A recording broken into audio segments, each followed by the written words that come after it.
ভারত যেন ধীরে ধীরে মুসলমানদের জন্য হয়ে উঠেছে এক ভিন্ন ধরনের আতঙ্কের নাম, যেখানে রাতের অন্ধকারে বুলডোজার দিয়ে ভেঙে ফেলেছে ঘরবাড়ি, আর দিনের আলোয় প্রশ্নের মুখে পড়েছে সংখ্যালঘুদের নিরাপত্তা ও অধিকার। ভোররাত, ঘুমন্ত শহর বেঙ্গালুরু।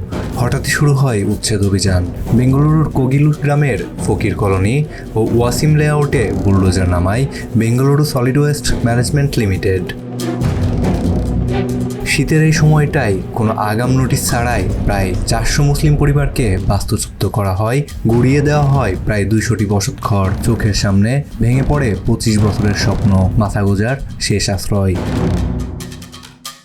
স্থানীয় একজন বলেন, আমরা এখানে প্রায় 25 বছর ধরে থাকি। আমাদের আধার কার্ড আছে, ভোটার আইডি আছে, কিন্তু কোনো নোটিশ ছাড়াই পুলিশ এসে আমাদের ঘর ভেঙে দেয়। আমরা কাগজপত্র পর্যন্ত বের করতে পারিনি।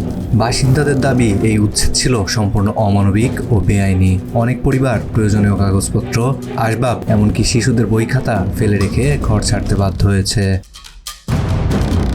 বিরোধীদের অভিযোগ, উত্তর ভারতে বিজেপি সরকারের আলোচিত বুলডোজার রাজ এখন অনুসরণ করছে দক্ষিণ ভারতের কংগ্রেস সরকারও। কেরালার মুখ্যমন্ত্রী পিনারাই বিজয়ন কংগ্রেস সরকারের বিরুদ্ধে সরাসরি সংখ্যালঘু বিরোধী রাজনীতির অভিযোগ তুলেছেন। তিনি বলেন, দুঃখজনক, কর্ণাটক কংগ্রেস সরকারের অধীনেও এখন সংখ্যালঘু বিরোধী রাজনীতি বাস্তবায়িত হচ্ছে। ভয় আর পাশবিক শক্তির মাধ্যমে শাসন মানেই সাংবিধানিক মূল্যবোধ ও মানবিক মর্যাদার অবক্ষয়। ആത്മസമർപ്പണത്തിന്റെയും സ്മരണബുദ്ധിക്കൊണ്ട് നാം এই ঘটনার মধ্যেই ভারতের সাম্প্রতিক বাস্তবতায় সংখ্যালঘু নিপীড়নের চিত্র আর ভয়াবহ হয়ে উঠেছে। বিজেপি শাসিত রাজ্যগুলোতে বাংলাভাষী মুসলমানদের বাংলাদেশি আখ্যা দিয়ে পিটিয়ে হত্যা করা হচ্ছে। অন্যদিকে বড়দিনকে কেন্দ্র করে খ্রিস্টান সম্প্রদায়ের উপর হামলা ও গির্জা ভাঙচুরের ঘটনাও বেড়েছে।